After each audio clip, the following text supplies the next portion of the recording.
प्रेम से बोलियो माता भगवती की जय। बाबा डिहबार की जय। बाबा पांचनाथ की जय। दीवारी के पखान की जय। श्री देवदाता धर्मराज भगवान की जय। महारुद्र बजरंग बली की जय। मीरा साहेब की जय। अपने अपने मातु पिता गुरु महाराज की जय। जय मां शारदे बाल मंडली, जय मां शारदे बाल मंडली। भगत लोग गाथा, ग्राम परसहा, पोस्ट नरियार, जिला प्लस थाना सहरसा। मैं गायक मणिकलाल पजियार। मैं माँ भगवती का झूमर गाने का प्रयास करता हूँ। किसी तरह का त्रुटियां और गलतियां होंगे तो आप लोग बच्चा जान करके क्षमा कीजिएगा और कृपया आप लोग ध्यान दे करके माँ भगवती का झूमर सुने।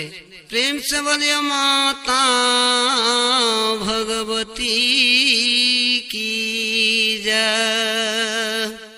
आहो जाहो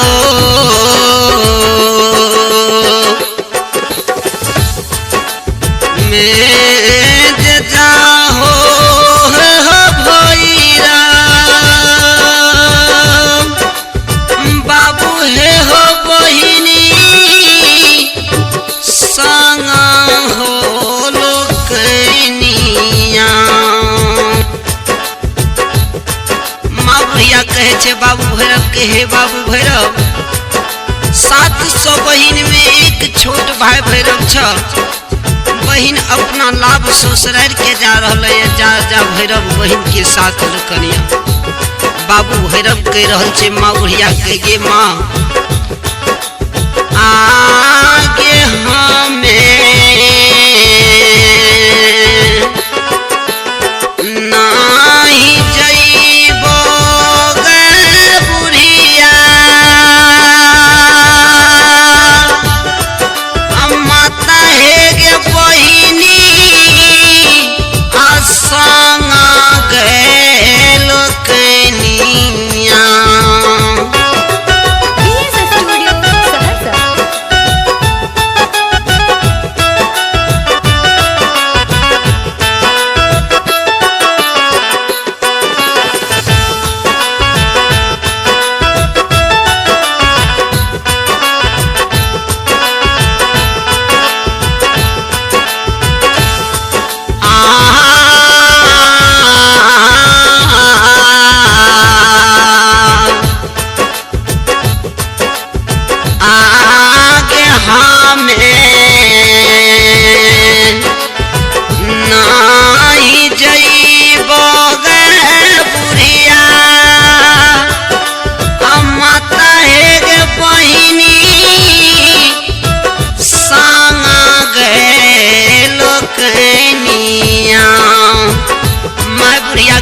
बाबू भैरव के हे भैरव किया न तू बहन के साथ लोकनिया जेबा।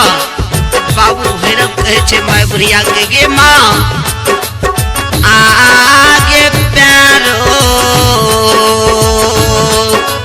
ने छे जूतावा गे बुढ़िया। माता हे गे डारो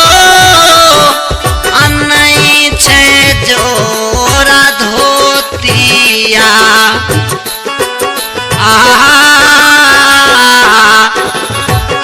आगे प्यारो ने छे जूतावा हे गे बुढ़िया। माता हे गे डारो नहीं छे धोरा धोतिया।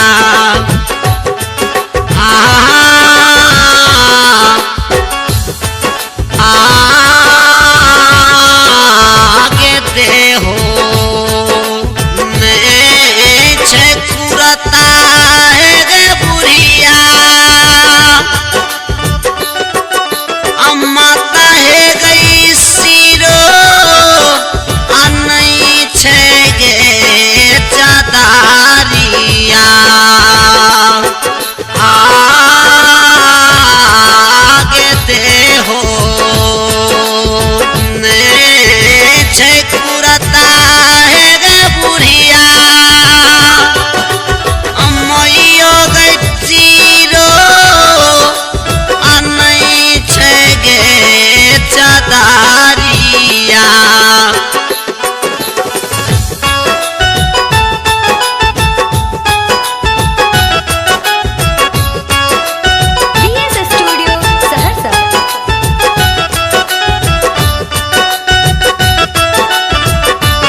कहे छे बाबू भैरव के हे भैरव आहो प्यारो दे बचुतवा हो भैरा दुलरा हो डर में आते बाजो ओरा धोतिया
झोरिया हो भैरा दुलरा हो हाथ में देवा मुरा चल बेतावा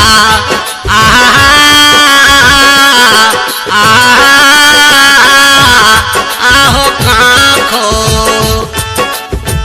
देवा झोरिया हो भैरा दुलरा हो हाथ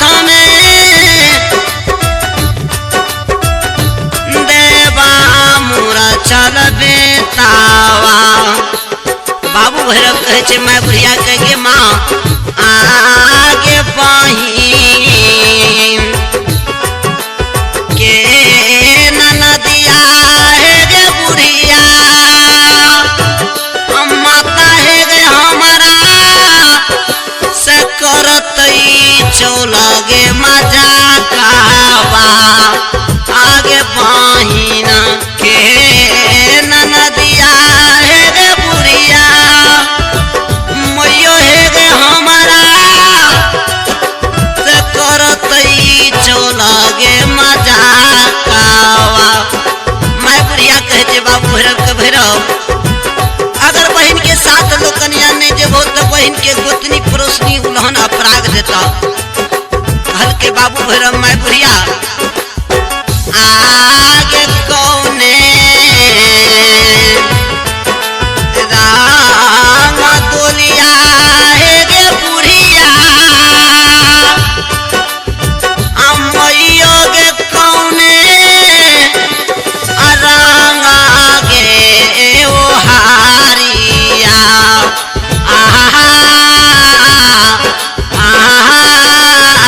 आगे कौने रंगा दोलिया है गे बुढ़िया अम्मैयो गे कौने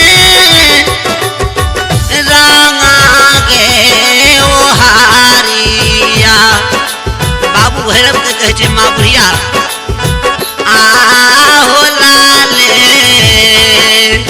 रंग दोलिया है हो भैरा दुलरा हो के चुआ रंगा बाबू हारिया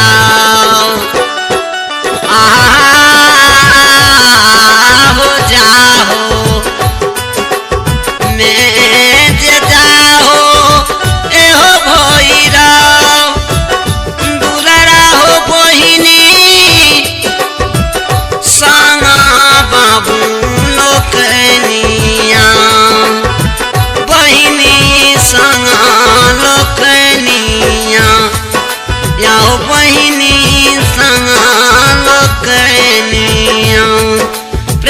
जय माता भगवती की जय।